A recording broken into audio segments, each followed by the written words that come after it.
In the beginning, there was nothing but water and ice and a narrow strip of shoreline. This anecdotal evidence of Ice Age maritime travel comes from the surviving Bella Bella oral tradition of the American Northwest, as recorded by Franz Boas in 1898. Some anthropologists believe this story describes the environment of the northwest coast of America during the last deglaciation. As the evidence for Ice Age mariners mounts, researchers are now peering further and further back in time for traces of seafarers. But when and where did humans first journey over the water? Current research shows that early Homo sapiens took an intense interest in the sea. At Pinnacle Point, a coastal site in South Africa that borders the Indian Ocean, archaeologists found table scraps from humans feasting 164,000 years ago. The favorite item was the brown mussel, which is exposed in large numbers during low spring tides. It is even possible that Homo sapiens spread out of Africa by watercraft some 100,000 years ago. Until recently, most scientists assumed that our modern human ancestors migrated to Asia on foot via the Sinai Peninsula and the eastern shore of the Mediterranean. But current genetic research suggests that they took a more southerly route, crossing from the African coast of the Red Sea to the Arabian Peninsula and then following the coast to India. Today a 20-mile stretch of choppy water separates Africa from the Arabian Peninsula. Locals call this strait Gate of Tears, but it was not always so formidable. 90,000 years ago, the strait got as narrow as 2.5 miles across. For coastal archaeologists, this raises a fascinating question.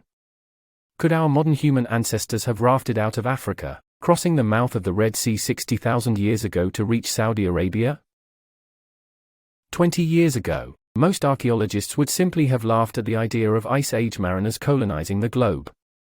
These days, as minds are opening to the possibility, now that people are thinking about coastal migration, and are asking, did humans colonize the Americas by boat? Radiocarbon dating of marine shells shows that humans first landed on San Miguel Island off Baja California at least 12,000 years ago. Archaeologists have recovered similar items scattered along the rim of the North Pacific, and some have even been found in coastal Peru and Chile. These look like a trail left by mariners who voyaged along the stormy northern coasts of the Pacific Ocean from Japan to the Americas, during the last ice age. Until recently most researchers would have dismissed such talk of Ice Age mariners and coastal migrations. Nobody, after all, has ever unearthed an Ice Age boat or happened upon a single clear depiction of an Ice Age dugout or canoe. Nor have archaeologists found many coastal campsites dating back more than 15,000 years. So most scientists believe that Homo sapiens evolved as terrestrial hunters and gatherers and stubbornly remained so, trekking out of their African homeland by foot and spreading around the world by now vanished land bridges. Only when the Ice Age ended 12,000 to 13,000 years ago and mammoths and other large prey vanished, archaeologists theorized, did humans systematically take up seashore living, eating shellfish, devising fishing gear, and venturing offshore in small boats. But that picture is badly flawed, due to something researchers once rarely considered: the changes in sea level over time. Some 20,000 years ago, for example, ice sheets locked up much of the world's water, lowering the oceans and laying bare vast coastal plains, attractive hunting grounds and harbors for maritime people. Today these plains lie beneath almost 400 feet of water, out of reach of all but a handful of underwater archaeologists. So this shines a spotlight on what people were doing when sea level was lower than at present. And that is especially problematic, given that sea level was low for most of prehistory. New evidence even raises the possibility that our modern human ancestors may have journeyed by raft or simple boat out of Africa, crossing the mouth of the Red Sea. If they could travel from Southeast Asia to Australia 75,000 years ago, the question now is, how much farther back in time could they have been doing it? Our new understanding of climate and sea level change sheds light on something that has long puzzled archaeologists. How did modern humans colonize the far reaches of the globe so quickly after their exodus from Africa? If right, it was a series of sea voyages and river crossings that brought our ancestors to alien lands, launching the greatest biological invasion of all time.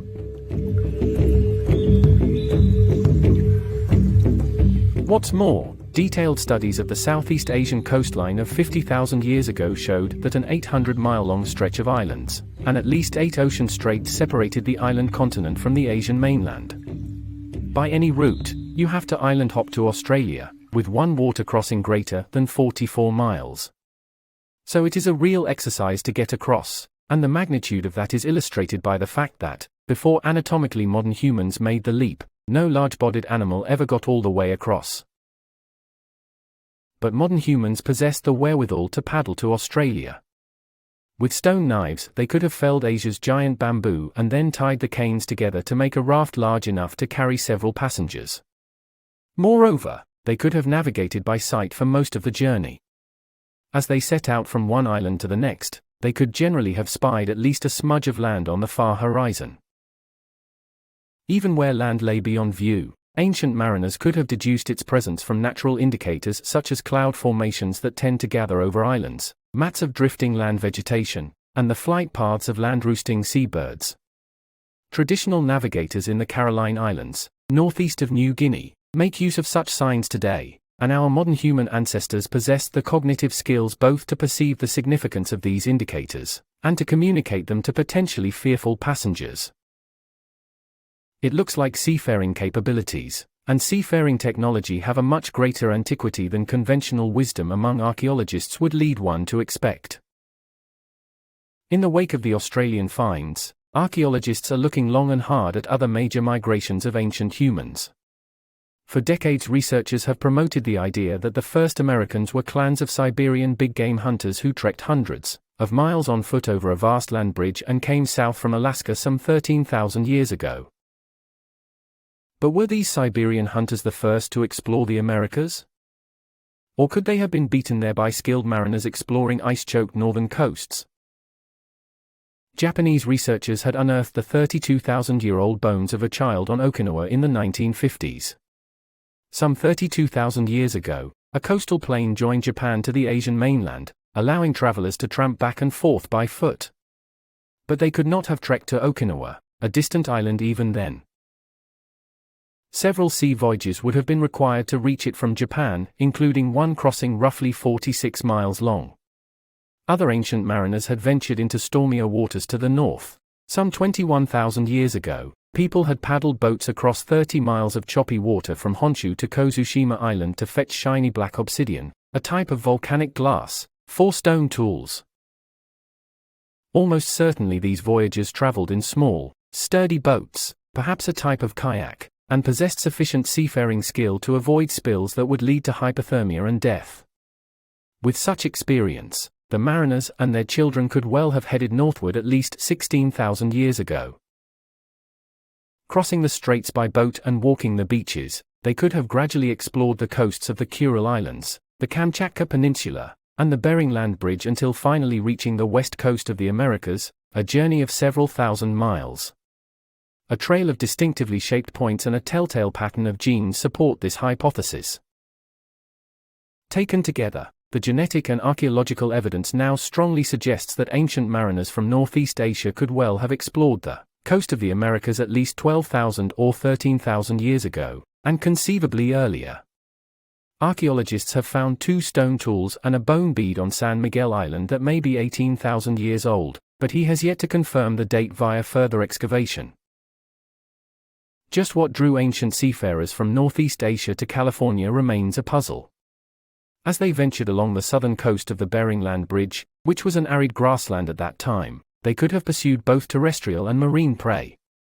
Then, as they moved into coastal North America after ice sheets there began retreating around 16,000 years ago, they could have continued to dine on a wealth of coastal foods. Kelp forests, rich oases of seaweed, were key to their success all along the route. Giant kelp grows nearly 2 feet a day, reaching lengths of 150 feet in the water. Kelp forests teem with abalone, rockfish, and other seafood delicacies.